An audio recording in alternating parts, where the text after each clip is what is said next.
Number has stabilized. So once again, my name is Roberta Maselli, and I am the Senior Director of Language and Education at the Center for Applied Linguistics. And we are thrilled to be with you today to offer a series of 3 policy, very short one-takes, where we will be talking about pertinent policy issues in light of the coronavirus pandemic. I wanted to let you know that Cal has upped its game in terms of doing webinars, posting materials online, and trying to do what we can to support the field while everyone is navigating through this very challenging situation. So tomorrow, and most likely every Friday for a while, Cal will be offering instructional webinars geared more toward teachers and administrators. And interspersed with that, we will be doing a series of 3 very short policy webinars.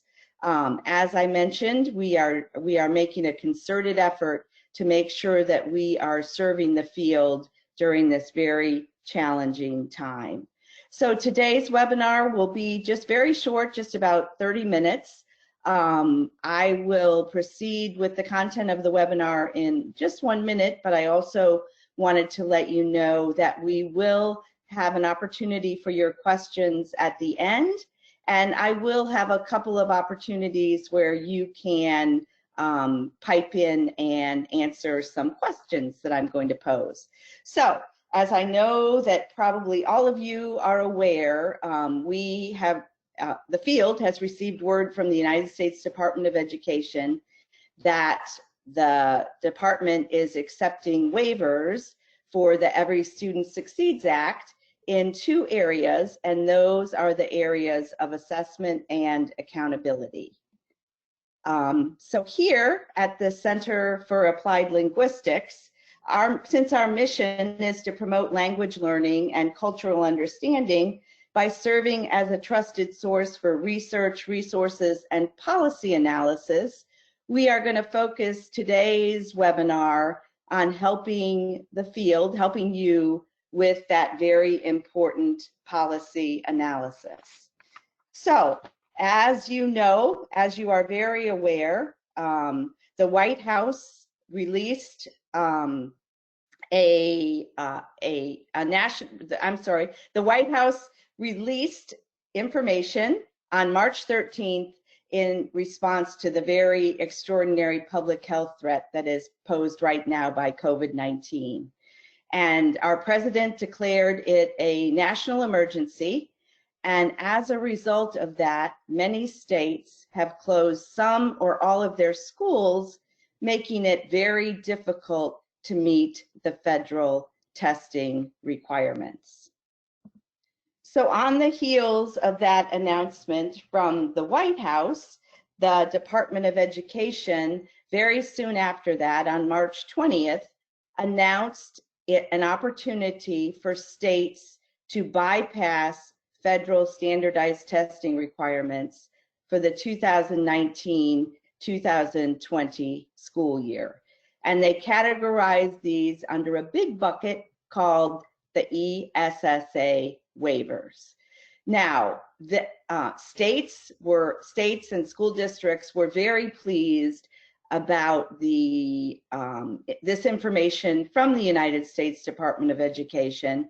They were pleased about not only the content, but they were also pleased about the very swift way in which the United States Department of Education acted.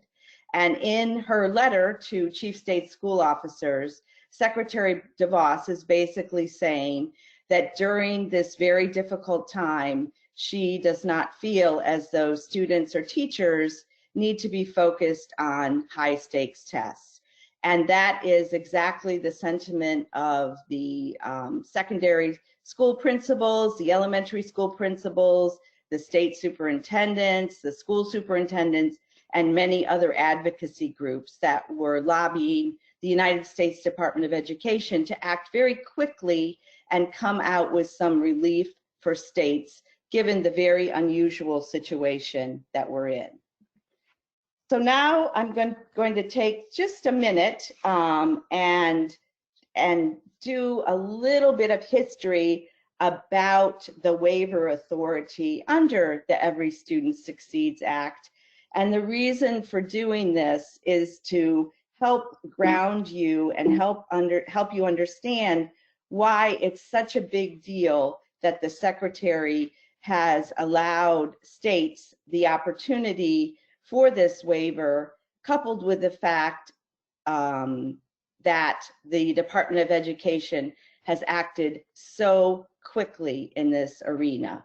So what you see here on this slide is a section of the Elementary and Secondary Education Act, reauthorized as the Every Student Succeeds Act, that gives the Secretary the authority to waive certain statutory and regulatory provisions. So this is not new information, and both under No Child Left Behind and under ESSA, states regularly submitted waivers, and the department regularly reviewed and either approved or denied these waivers. This slide continues a little bit more just to tell you about the details of what is required in the statute for the waivers. So basically, when a state submits a waiver, it has to, first of all, identify the federal statute or regulation that it is choosing to waive. Secondly, it has to describe how the waiving of the requirement that it's asking for is going to advance student academic achievement. It also needs to include how it will monitor and evaluate the effectiveness of the implementation. And then it needs to talk about how it's going to continue to make sure to be transparent about reporting of the information waived if it's related to assessments or report cards. And then also, very key and very critical is the fact that states and districts must make sure that they are allowing for a public comment period when they submit a waiver, and that they are making sure when they submit that waiver that they are describing to the department how they addressed any and all of the comments that they received during that public comment period. So these are the very specified pieces of how states submit a waiver traditionally for flexibility or relief from ESSA requirements. The next slide is going to hopefully help you see the timeline for the waiver process. And again, this timeline is exactly what is spelled out in the statute. And you can see, if you can do some quick math, that basically the department has about 120 days to initially review the waiver and make a determination. And then if the waiver is not approved, the state then has 60 days to revise and resubmit the waiver. And then thirdly, if the waiver is still not approved, the state can request a hearing and/or submit written testimony. So the reason I'm showing this slide is how long of a time period the Department of Education has, and also how long states have it when we're under a non-COVID-19 situation. So this is the more traditional timeline that states would use when they're submitting a waiver. So that, I think that underscores how quickly the department came out with the information and how quickly they were able to respond to states and let them know that they were going to have some flexibility with regard to the assessment and accountability requirements in the Every Student Succeeds Act. This next slide now, I wanted again to just give you a little bit of context about waivers that the United States Department of Education had approved or denied prior to their action with regard to the waivers related to COVID-19. So basically, and the link is live. If you click on the link, Assessment and Accountability Waivers, you can go to the page that lists all of the states and will show you all of the waivers that states have submitted, and it will show you whether or not the United States Department of Education has approved or denied the waivers.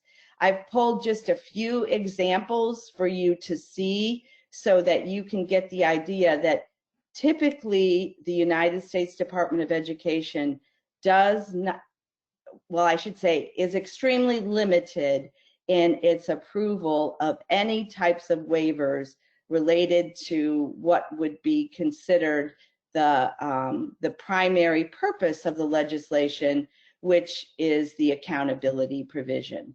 So you can see here a list, an example of just 5 states over the course of the past couple of years who have submitted waiver requests for various flexibilities and who have been denied all of those requests related to asking for some flexibility for English learners with accountability. In the case of California, in the case of New Jersey, they were asking for some flexibility with English learners with regard to the graduation rate. In Arizona, they were asking for some flexibility with using a high school assessment that had not passed peer review or met the peer review criteria. In Maryland, they were asking for some flexibility with regard to 5th grade and 8th grade science. And in Michigan, they were asking for some flexibility to exclude the results of recently arrived English learners. So the reason I pulled these examples, and if you click on the link, you can see other examples, is to show you that in the past, the department was extremely limited in terms of its approval for assessment and accountability waivers. The one waiver that you will see if you scroll through the list that was approved very consistently was the 1% cap for alternate assessments.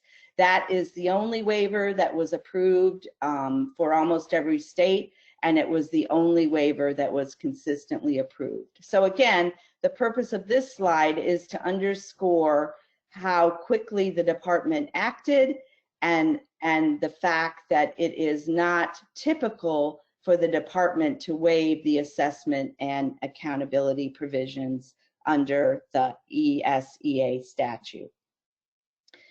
To help states know what to do with regard to submitting these waivers, Ed released a fact sheet, and the first fact sheet is just basically stating what is the obvious to, I'm sure, all of you that are participating in this webinar, and that is that ESEA requires each state to annually administer assessments in reading, language, arts, math, and science to students in tested grades. And then for most of you that are participating in the webinar, I'm anticipating that the next bullet is one that you are extremely familiar with, and that is the requirement to administer an annual assessment of English language proficiency to all English learners.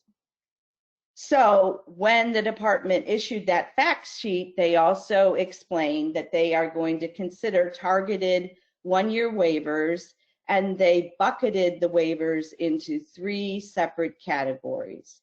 The first one, as you can see, is the assessment category.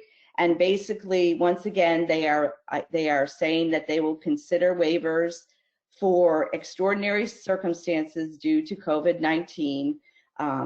What they're considering extraordinary circumstances is the closure of schools and the inability for school districts and states to consistently offer online instruction, thereby making it very difficult for students to have the opportunity to learn the curriculum, and by extension, making it extremely difficult for them to also have the accompanying assessment.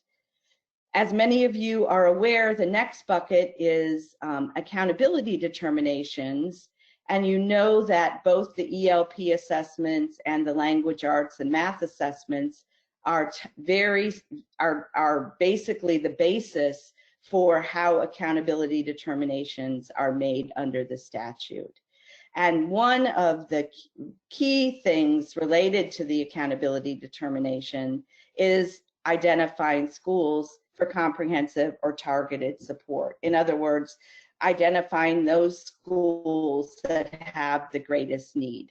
And then the third bucket is the accountability component, which is the 95% participation rate requirement, which all of you are very aware, if the students are not in school and if the students are not taking the test, it would be extremely difficult, if not impossible, for a state to be able to meet the 95% assessment participation rate requirement. And then finally, chronic absenteeism. As many of you are, I'm sure, aware, many states for their school quality and student success accountability indicator said that they would use chronic absenteeism as the measure. And again, if students aren't in school, if schools are closed, it would make it very difficult for states to be able to meet this requirement. So this is the fact sheet that Ed has issued, and these are the three big buckets that they have described where they will consider waivers. So what's the process? What do states have to do if they're interested in applying for these waivers, which I think you know, almost every state is extremely interested in this because of the very difficult situation they're in. So USED has very graciously provided a template for states, and basically the state can use the template if it chooses, or it can certainly submit another document. In my experience, when I was the director and the deputy director in the Office of State Support at the United States Department of Education, if Ed provided a template for states, that was typically what the states chose to use. So the template lists the requirements in these three buckets: the assessment requirements, the accountability and school identification requirements, and the report card requirements. And basically the states need to check which of those requirements they are interested in waiving. And then they also have to check two assurances. One is that whichever schools are identified for comprehensive and targeted support in 2019-2020 have to maintain their status for 2021, and also that the SEA will provide notice and an opportunity for public comment. And that is clear. That is clear in the statute for a requirement for a waiver. So Ed is following through on that requirement for submission of waivers. So after the state checks off the boxes, then the states submit these waivers to the Department of Education. And so now it is your turn. In the chat box, what do you think? What action do you think your state has taken with regard to submission of these waivers? And Roberta, we had a few questions as we were going along, and it looked like the link on one of your slides did not work. And so I was wondering, I can send that out in the chat box if you know the exact link to the, I think it was the assessment accountability waiver. Okay, so Chelsea, why don't we post these slides when we're done, and I will make sure to make sure that that link is working. Great.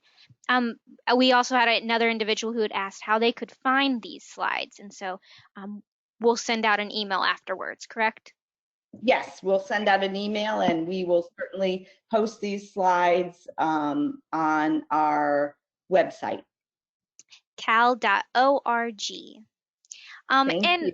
We are also live tweeting this presentation.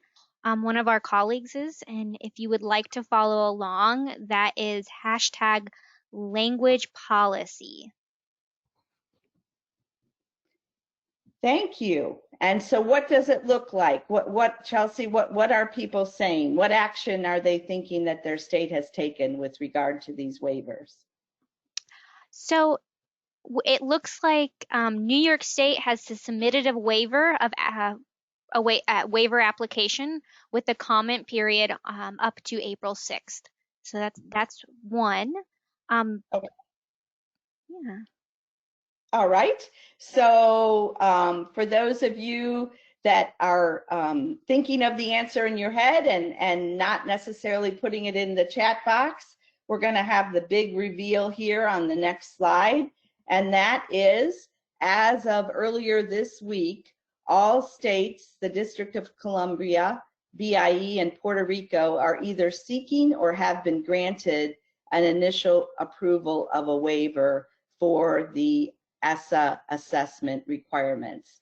And hopefully this link is live. If it's not live, once again, when we post these slides, I will do a double check and make sure it is. And Ed Week has a fabulous article whereby they are keeping track of who is submitting and who is getting approved, and they're keeping it updated as they get additional information. So they have a list of all of the states in this article, and they have the exact status being whether or not they are seeking or have been granted initial approval. So it looks like what's happening from Ed is turning these waiver requests around very quickly, and they are turning them around and indicating that the state has been granted initial approval.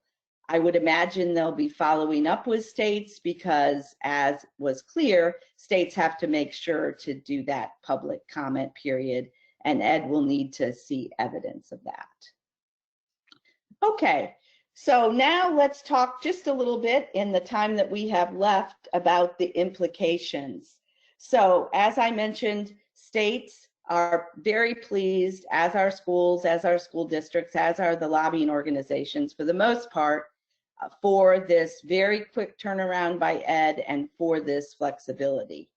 But as we step back now and start to think about what that means for the future, there are clear and obvious implications for states, districts, and schools that are not going to be administering these federal assessments this school year. So let's pause for just a minute. And why don't you share with us what you think might be some of the implications? And again, if you can share those in the chat box, we will hear from you, and then I will share just a very few high-level thoughts that I have of what the implications are. So we'll pause for just a few seconds here to give you an opportunity to share with us your thoughts.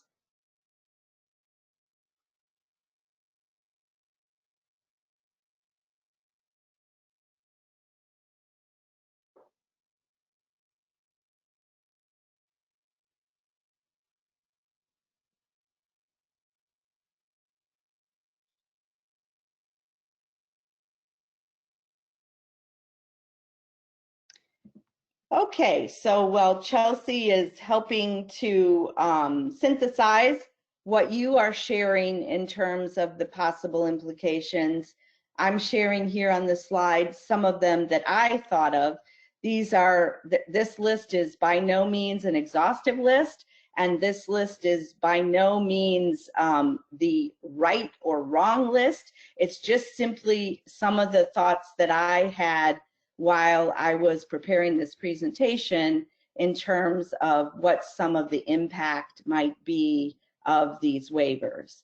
So the first one that is, I think, probably pressing on a lot of people's minds who work with English learners are, how are we going to handle determining progress in learning English and exiting the program if we don't have the formal measure by which our state has indicated that they determine when students are ready to exit the program. So I think that is one definite implication. The next one is the impact on reporting requirements. Many of you are probably aware that states have been struggling to submit information to the department for ESSA. Some states have had asked for flexibility with regard to reporting requirements last year, and now this year they definitely will not have the information related to the assessment and accountability provisions, which will make it extremely difficult, basically impossible, for them to meet the reporting requirements this year. Next, there's the impact on accountability requirements for discretionary grants. I'm sure many of you on this webinar either have received in the past or are the current recipient of discretionary grants, and you know that one of the progress indicators for your grants is based on the state's accountability provisions. So I think we will be looking to Ed for some information about this and what flexibility they're going to offer those people who have discretionary grants and are using those using the accountability provisions to meet those requirements. And then last but not least, thinking big picture, is the impact for ESSA reauthorization, recognizing that the data that states submit through the reporting requirements is something that advocacy groups and policymakers look to when they are making reauthorization requirements. So what is going to be the workaround, recognizing that we're not going to have that data? So let me pause now here, and Chelsea, if you can let me know what are some other implications that our audience thought of to round out the list. Yeah, so we had some really great insightful answers and observations. Michelle had said that the academic gap between ELs and non-ELs potentially will widen. Valerie had a really great point that ELs who are up for maybe reclassification may need an alternative means to show that they are ready to be redesignated. Sonia had a really great idea that not meeting state will there be implications in regards to the requirements for high school graduation? Accountability requirements will be impacted. Randall had that to say as well. And we've gotten some really great questions in the question box too when you're ready for questions, Roberta. Yeah, well, thank you to everyone for rounding out the implications that I thought of. I agree with every single one of those that Chelsea just mentioned. And so, yes, Chelsea, I think we probably have time for just a couple of questions. And then I think that our time on the webinar is up, but I'm going to put the last slide up now so that you have my email address. I am more than happy to answer questions once we close out this webinar on this topic or any other policy provision questions that you have. So Chelsea, let me turn it over to you for the questions.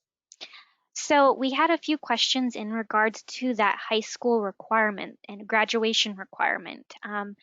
In regards to, has the U.S. Department of Ed made any mention about meeting graduation requirements for those students who are not taking the graduation required exams? What maybe are those implications that you think will have on high school graduation rates? I have not seen anything come out from Ed on that, but I know a fair number of states are starting to release information.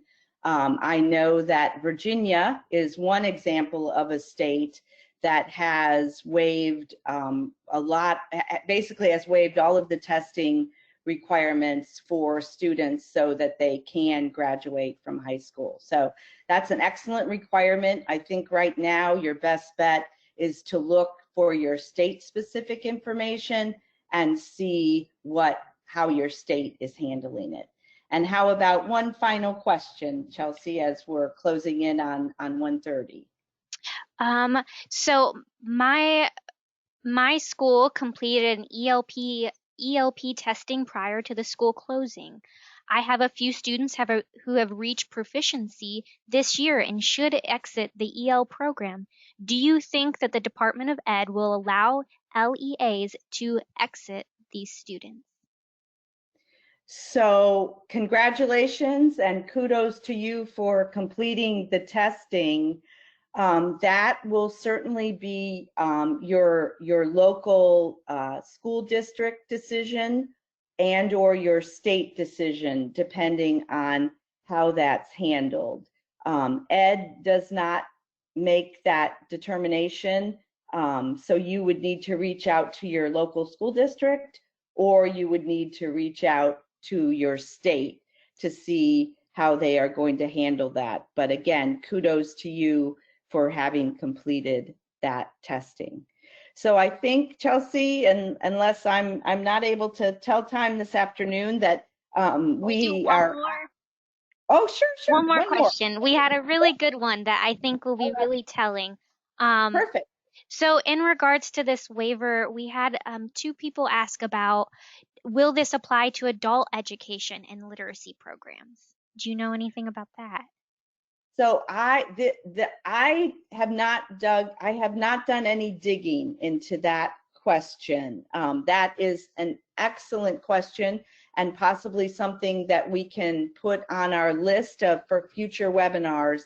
This webinar focused solely on K-12 and focused solely on the provisions related to the Every Student Succeeds Act. Perfect. Okay, well, thank you to everyone for joining us, and my apologies about the links, but I will get those corrected, and we will get this information on our website so that you can have access to it. And again, my email is here on the screen. Please reach out to me if you have additional questions. And again, thank you so much for joining us this afternoon.